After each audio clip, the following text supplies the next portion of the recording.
Assalamualaikum warahmatullahi wabarakatuh. Bismillah walhamdulillah, wassalatu wassalam ala rasulillah Sayyidina wa maulana Muhammad Ibni Abdullah wa ala alihi wa sahbihi wa man walah, amma ba'du. Subhanaka la ilma lana illa ma 'allamtana innaka antal alimul hakim. Rabbi shrah li sadri wa yassir li amri wahlul 'uqdatam min lisani yafqahu qawli wa saddid lisani wahdi qalbi. Haki Sayyidina Muhammad sallallahu alaihi wasallam. Engkang sami-sami kita muliakan, kita hormati Habib Syekh bin Mustafa Ba'bud Ki Muhaimin lan sedaya para sepuh, para tokoh, para kiai, para ibu nyai, para asatid. Kita doakan mugi-mugi beliau kaparingan kesehatan, keafiatan ingkang sampurna, paring yuswa ingkang panjang, kemudian dalam segala urusan istiqamah dalam kebaikan. Amin amin ya rabbal.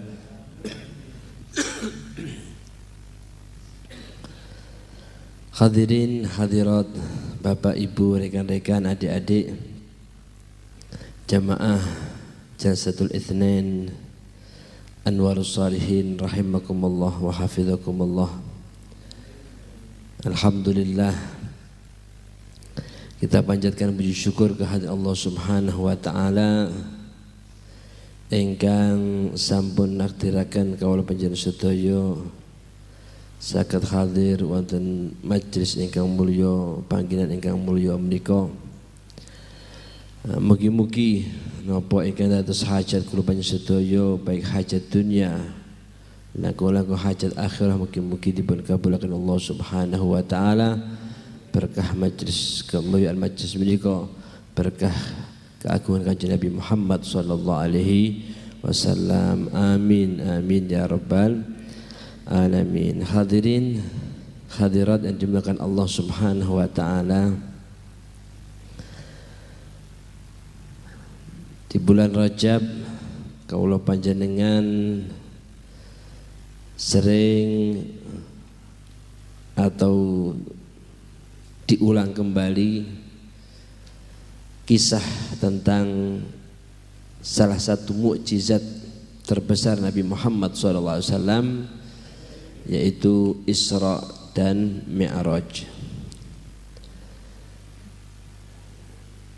Satu, supados kula panjenengan bisa mengambil pelajaran dari kandungan kisah-kisah tersebut,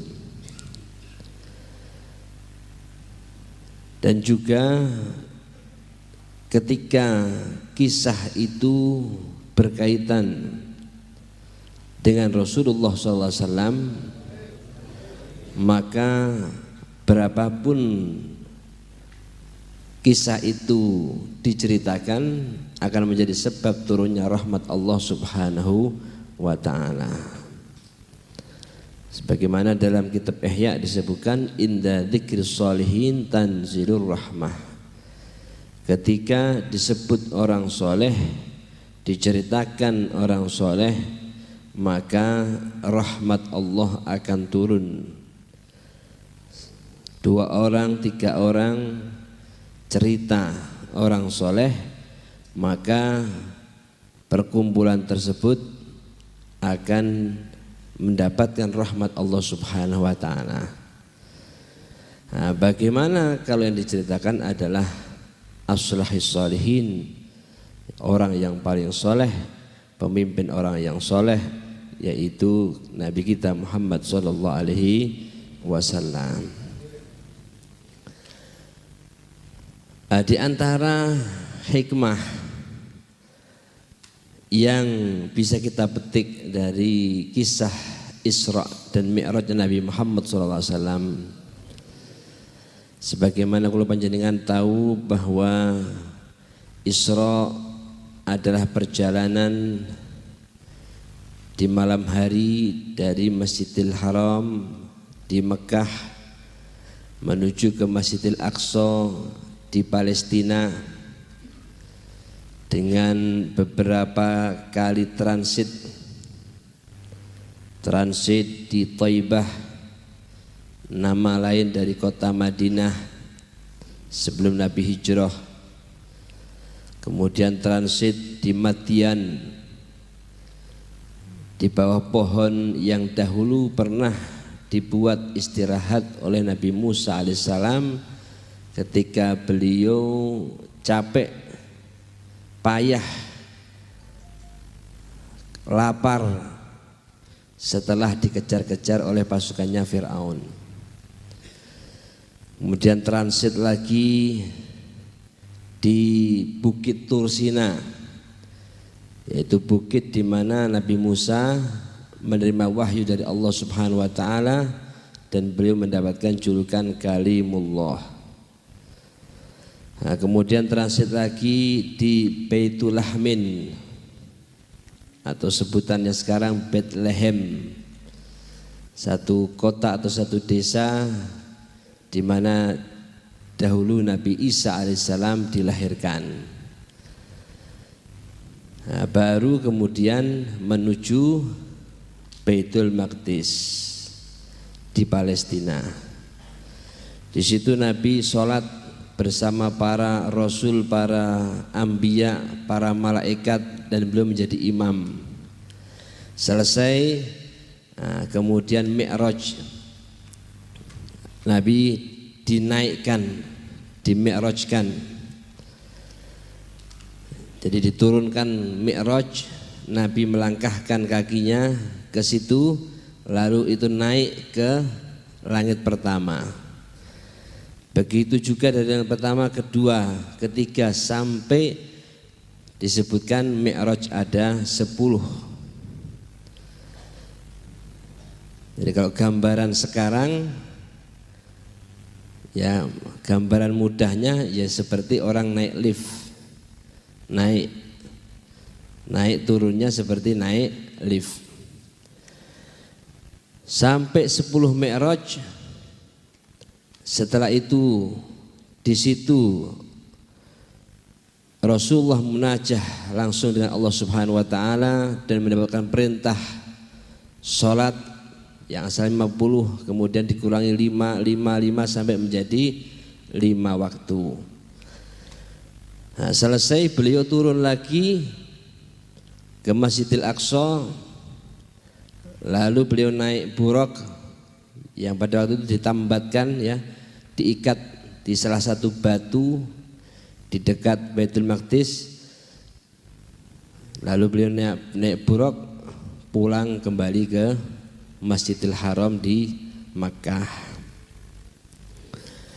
Nah, kalau diceritakan secara detail Isra Mi'raj ini panjang sekali, tidak cukup 1 jam 2 jam. Itu ceritanya. Padahal terjadinya, ya, ulama mengatakan, ya, seperti dalam kitab Ad-Daibai disebutkan tsumma arudtuhu minal arsh qabla an yabrudal farash.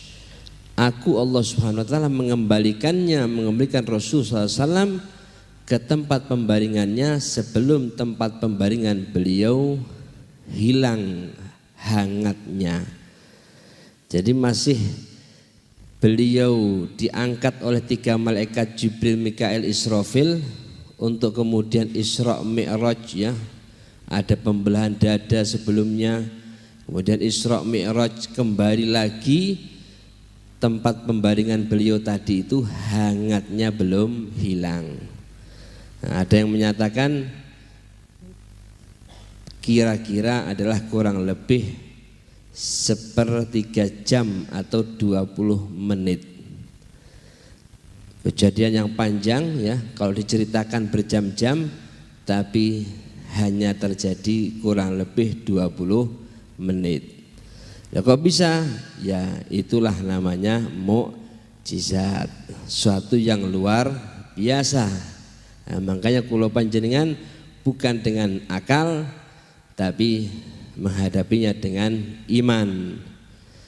Wajib kula panjenengan meyakini bahwa Allah Subhanahu wa taala memuliakan Nabi kita Muhammad SAW dengan Isra dan Mi'raj. Nah, ketika di Mi'raj yang ke-9, bersebatakan ketika beliau ada di Mi'raj ke-9 sebelum Mi'raj terakhir. Di Mi'raj ke-9 ini Rasulullah SAW ditampakkan ya satu orang yang diliputi dengan cahaya. Nabi tanya, amalakun huwa, apakah dia ini malaikat? Dijawab tidak. Anabiyun, apakah nabi? Bukan nabi, bukan malaikat, orang biasa, salah satu dari umat Anda. Loh kok bisa dia punya kedudukan semacam ini? Apa amalnya? Amalnya dia 3. Yang pertama,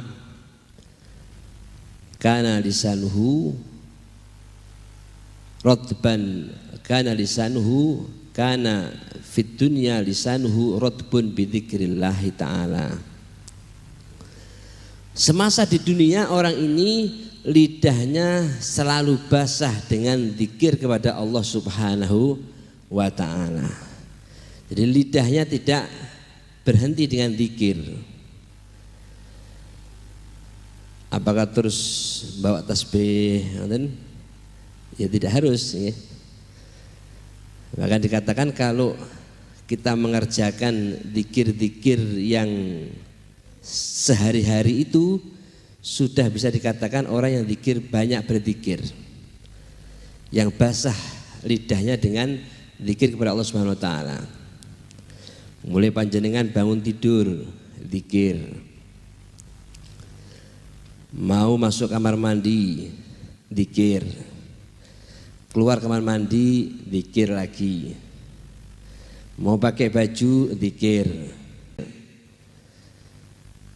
Nah, nanti bangun mau tidur lagi zikir lagi, belum lagi zikir-zikir yang lain, zikir setelah sholat ya dan lain sebagainya. Nah, itu kalau diamalkan, nah, belum kalau panjenengan dalam perjalanan sendiri tidak ada temannya, daripada lidahnya diam, mungkin kalau Rajab bisa istighfar, astagfirullah, astagfirullah. Jenengan perjalanan setengah jam ya, astagfirullah, astagfirullah pun angsal kathah. Atau sholawat Allahumma sholli ala sayyidina Muhammad, Allahumma sholli ala sayyidina Muhammad, setengah jam pun kathah, tidak terasa ya.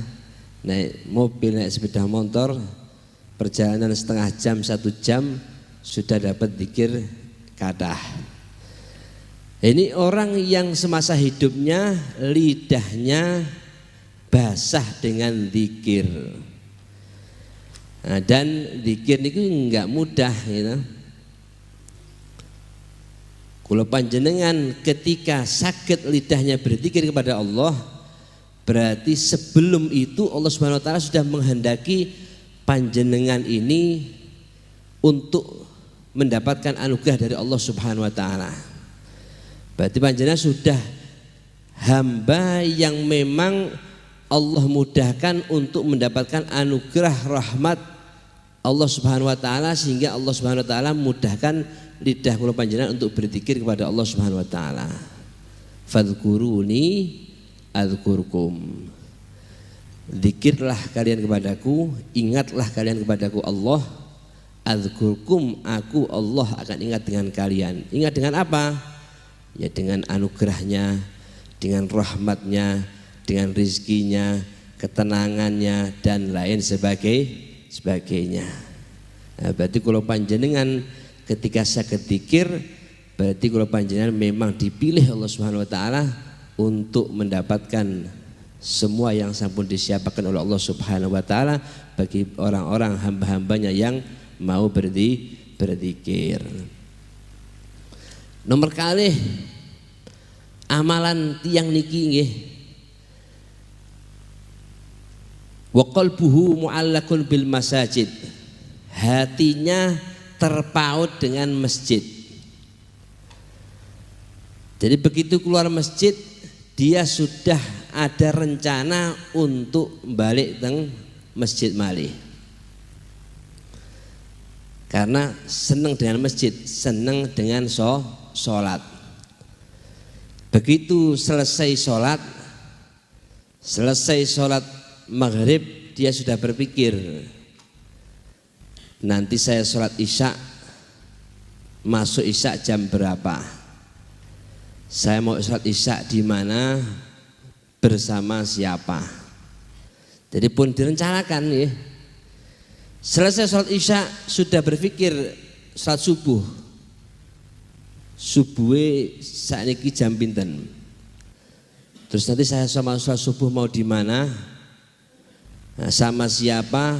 Terus bagaimana saya usahanya supaya bisa bangun sebelum subuh? Nah, sudah dipersiapkan ya.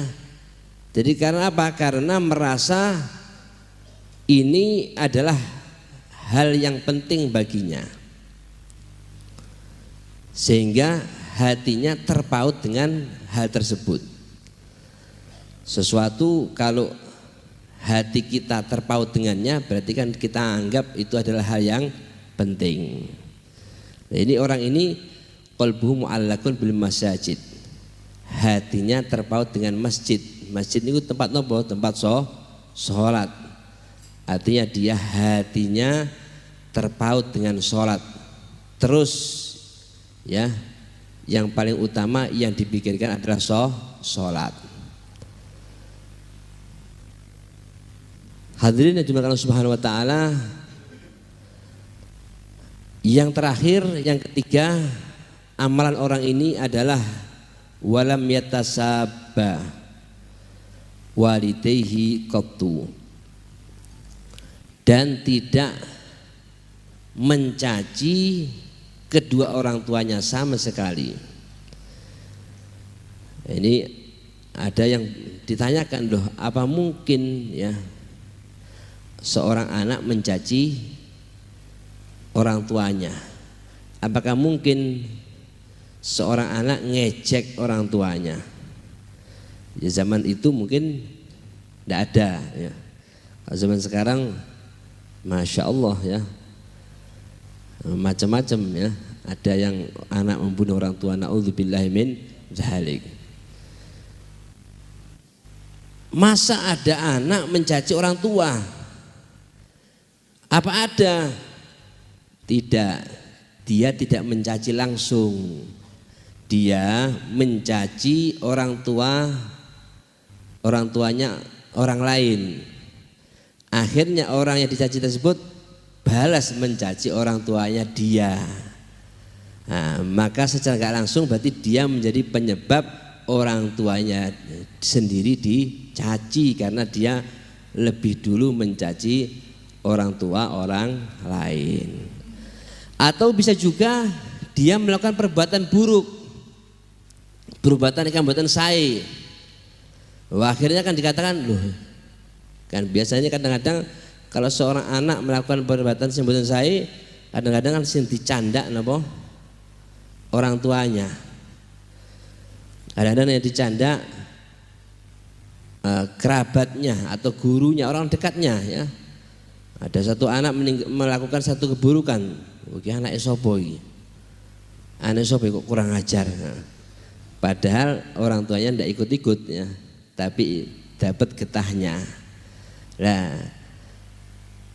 dia mungkin tidak mencaci orang tuanya, tapi dia melakukan perbuatan yang buruk yang dilarang oleh Allah Subhanahu wa taala ya. Perbuatan haram, akhirnya menjadikan orang tuanya dicaci gara-gara perbuatan buruknya. Orang ini Berarti artinya orang ini adalah orang yang berbakti kepada orang tuanya, yang melakukan perintah Allah Subhanahu wa taala sehingga namanya baik, orang tuanya tidak kena cacian gara-gara dia, bahkan mungkin bisa jadi orang tuanya ikut harum namanya gara-gara dia. 3 amalan ini, 1 lidahnya mudah untuk berzikir kepada Allah Subhanahu wa taala, yang kedua hatinya terus terpaut dengan sholat ya, yang dibikinnya sholat, dan yang ketiga, jadi kapanpun ya, pokoknya dibikinnya sholat, kerja bikinnya sholat ya, bukan yang penting dapat uang ya, nanti masalah sholatnya ndak bisa, nggak masalah. Nanti saya kerja 5 tahun ndak sholatnya berantakan, ndak masalah. Nanti insya Allah setelah 5 tahun saya tobat, saya akan perbaiki. Nah, ini ndak termasuk golongan ini. Yang dia pentingkan adalah urusan apa? Sholat.